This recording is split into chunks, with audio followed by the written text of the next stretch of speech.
The file was crimson, differing from a typical federal binder or a plain paper sleeve. It was a restricted crimson dossier bearing the Defense Department emblem upon its front and an identification code pressed in dark ink across the exterior. Lawmaker Elizabeth Warren placed it upon the desk without immediately unsealing it, simply glancing toward Pete Hegseth while uttering 8 words that caused the whole chamber to hold its breath. "I possess your written declaration right here.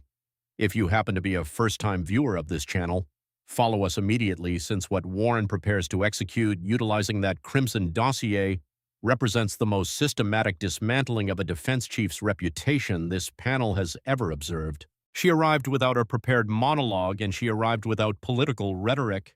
She arrived bearing arithmetic, specifically federal arithmetic, which represents the variety that refuses to deceive and refuses to compromise.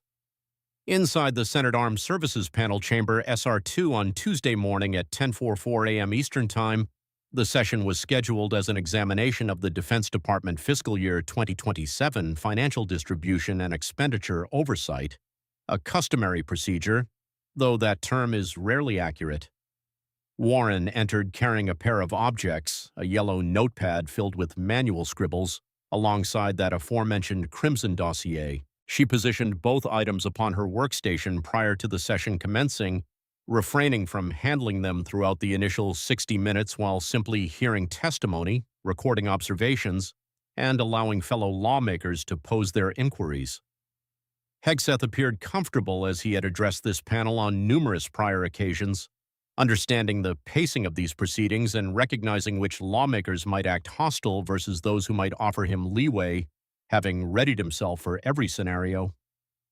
He remained entirely unready for the specific contents resting inside that dossier. The initial 55 minutes comprised customary financial ledger entries, acquisition schedules, and weaponry inventory evaluations, to which Hegseth provided sharp, competent responses, quoting statistics, noting military commanders' advice, appearing relaxed, reviewing his materials on 2 occasions, and even reclining against his seat momentarily. Eventually, Warren grabbed the broadcasting device.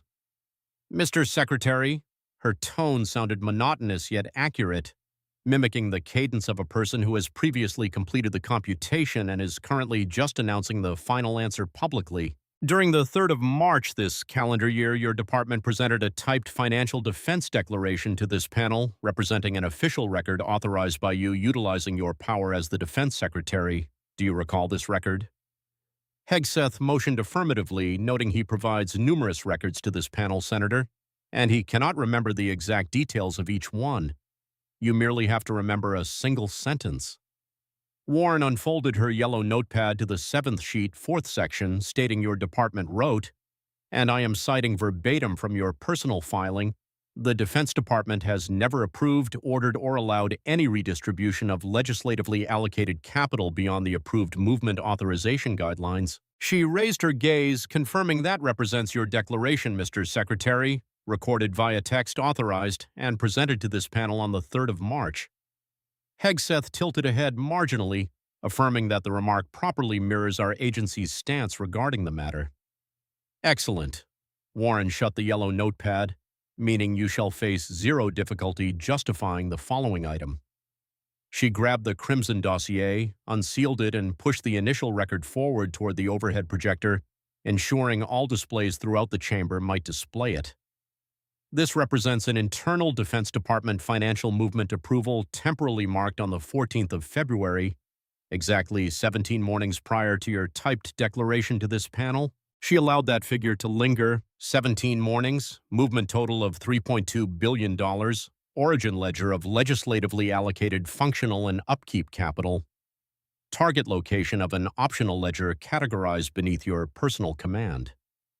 She stared toward him, stating, "Mr. Secretary, that constitutes a redistribution of legislatively allocated capital confirmed by your personal agency's record, verified by your personal agency's temporal mark, 17 mornings prior to you informing this panel through text that 0 similar redistributions had happened." The chamber reacted, lacking boisterous noise but rather displaying a silent variety of reaction, The type that occurs whenever everybody inside the space recognizes concurrently that an incredibly grave event just transpired. Warren remained far from finished. Currently, I must pause for a moment to state this. Assuming you feel $3.2 billion of military cash warrants a direct response, boost this broadcast immediately as the boost icon sits directly beside the approval icon. You may boost thrice daily without charge, and we possess 7 days to elevate this among the 100 highest boosted broadcasts on this platform, meaning every individual boost matters. So execute it immediately and continue viewing since Warren possesses 4 additional records inside that Crimson dossier, with every single piece proving more damaging than the previous one. Hegseth's legal counsel tilted forward to murmur a phrase, prompting Hegseth to shake his head marginally since he intended to manage the situation personally. Senator, movement approvals of this variety reside inside standard restructuring power beneath Title 10 of the United States Code, Section 2214, and they fail to represent the variety of unapproved redistribution mentioned previously. Warren raised her palm upward, asserting she understands what Title 10 of the United States Code, Section 2214 outlines, uttering the phrase lacking sentiment, confirming she has reviewed it. I have additionally reviewed Title 10 of the United States Code, Sections 2215 and 2216, alongside the pertinent portions of the National Defense Authorization Act that dictate precisely whenever restructuring power functions and whenever it mandates advance legislative alerting. She extracted the secondary record, explaining this represents the legal limit regarding restructuring power beneath existing NDAA rules, where movements exceeding $15 million mandate advanced alerting toward this panel. She placed it downward, noting your movement equaled $3.2 billion, which hardly constitutes a mathematical discrepancy beyond the limit. Rather, it equals 213 times the alerting limit. Yet this panel obtains 0 alerts, 0 messages, 0 advanced updates, absolutely nothing until today while I grasp your personal agency's record. Hegseth parted his lips, stating, Senator, the secrecy tier regarding that movement mandated a distinct alerting channel that operates differently.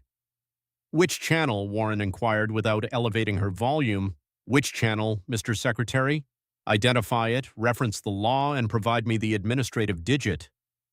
The chamber remained quiet while Hegseth examined his materials, replying the channel necessitates collaboration connecting the accounting division and the pertinent monitoring body. Warren extracted a tertiary record, noting this is a correspondence from the military headquarters accounting division temporally marked the 2nd of April. My personnel sought paperwork regarding any alerting channel utilized concerning movements exceeding the NDAA restructuring limit betwixt January and March of the current calendar year. She unfolded it, stating the accounting division replied that 0 similar alerts were handled throughout that time frame.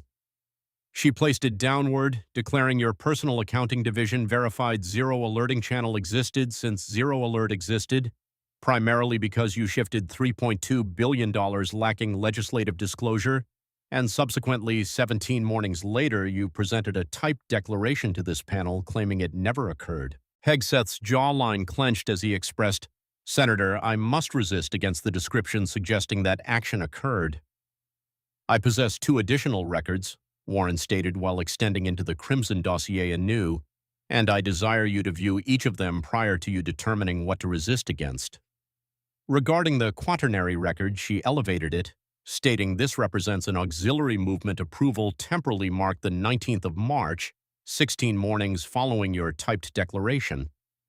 An additional redistribution, this specific one totaling $1.8 billion, sharing the identical origin ledger yet targeting a distinct location, similarly exceeding the alerting limit by a multiplier of 120, and similarly kept hidden from this panel. She placed it atop the stack, summarizing the complete scenario as follows.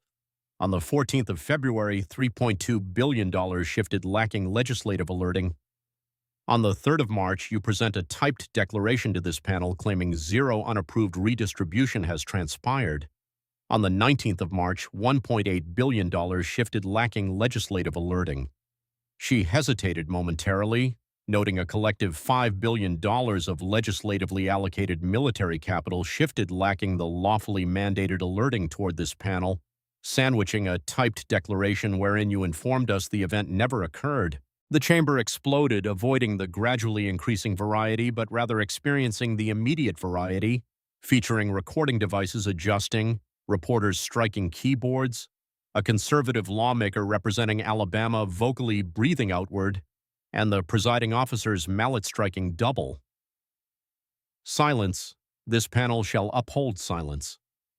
Hegseth remained incredibly motionless, resting his palms flush against the desk, keeping his expression managed, yet projecting something within his gaze that remained absent during the commencement of the proceeding. His primary legal counsel began scribbling furiously, emphasizing text and drawing loops.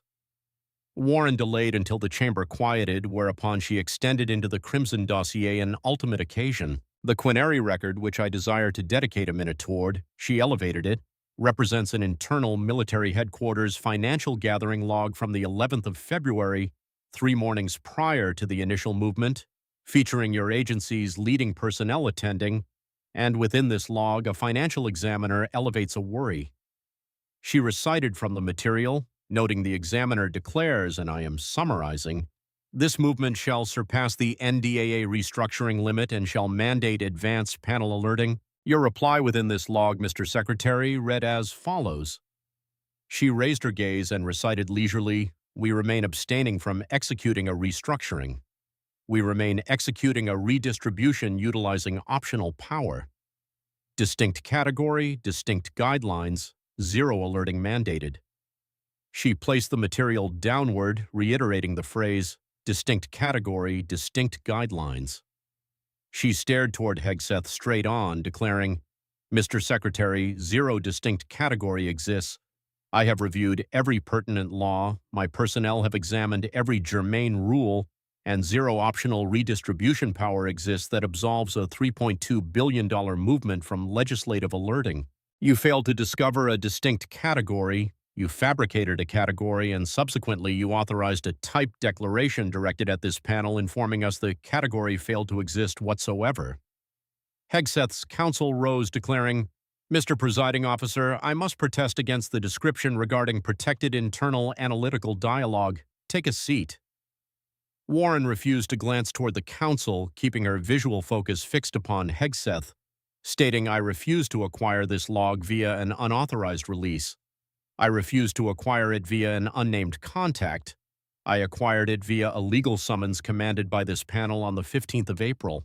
Your agency provided the material, signifying either your judicial squad failed to review whatever items they were surrendering or a person within the military headquarters desired this panel to possess the item. She angled toward the presiding officer, stating, Mr. Presiding Officer, the evidence facing this panel currently displays the ensuing facts. Firstly, a pair of movements equaling $5 billion executed lacking lawfully mandated legislative alerting. Secondly, a typed declaration presented to this panel 17 mornings following the initial movement rejecting any similar redistribution transpired. Thirdly, an internal log revealing Secretary Hegseth obtained briefing regarding the alerting mandate 3 mornings prior to the initial movement and opted to advance regardless. She shut the Crimson dossier, explaining that beneath Title 31 of the United States Code, Section 1301, the Objective Law, national capital shall be utilized exclusively toward the objectives for which lawmakers allocated the cash. Beneath Title 31 of the United States Code, Section 1517, committing capital exceeding distribution represents a national offense. And beneath Title 18 of the United States Code, Section 1001, providing a substantially untrue declaration to lawmakers constitutes a national felony. She stared toward Hegseth a final occasion, noting, Mr. Secretary, I have served upon this panel throughout multiple years. I have examined military finances, I have reviewed thousands of sheets comprising military headquarters records, and I have continuously failed to witness a presidential appointee present a typed rejection to this panel, whilst his personal agency's files reveal the action being rejected remained concurrently active. She angled toward the presiding officer, stating, Mr. Presiding Officer, I propose to forward this issue toward the Justice Department seeking penal examination regarding possible breaches involving Title 31 of the United States Code, Sections 1301 and 1517, I additionally propose that the quintet of records introduced into the log currently be forwarded toward the military headquarters oversight watchdog seeking a comprehensive review concerning every optional capital movement exceeding the NDAA restructuring limit starting January of this calendar year. A colleague swiftly endorsed each proposal, and the panel approved each proposal. Warren collected her records, piled the items methodically, and returned the stack inside the crimson dossier. She refused to glance toward Hegseth anew as she lacked any necessity to do so. $5 billion, a pair of movements, a single-typed rejection, a quintet of records originating from his personal agency, alongside a log revealing he comprehended the legislation, yet selected a distinct category regardless. Follow the Homeless People channel immediately, since tomorrow we shall analyze every sentence comprising that internal financial log while exposing which military headquarters administrator marked the 11th of February gathering for legislative archiving rather than standard destruction. This event hardly represented a mistake. An individual within the Defense Department ensured Elizabeth Warren possessed everything she required prior to her entering that session chamber. The records remain authentic, the summons remain legal, the laws represent accessible public files, and Pete Hegseth recently became forwarded toward the Justice Department for shifting $5 billion involving military capital lacking legislative disclosure, and subsequently authorizing a typed declaration claiming the event never occurred. Strike that approval icon, distribute this broadcast everywhere. $5 billion involving military cash shifted lacking alerting, rejected through text, and currently every sheet comprising the evidence rests upon the permanent legislative archive. Follow us currently, activate your alerts, and tomorrow we shall publish the remainder.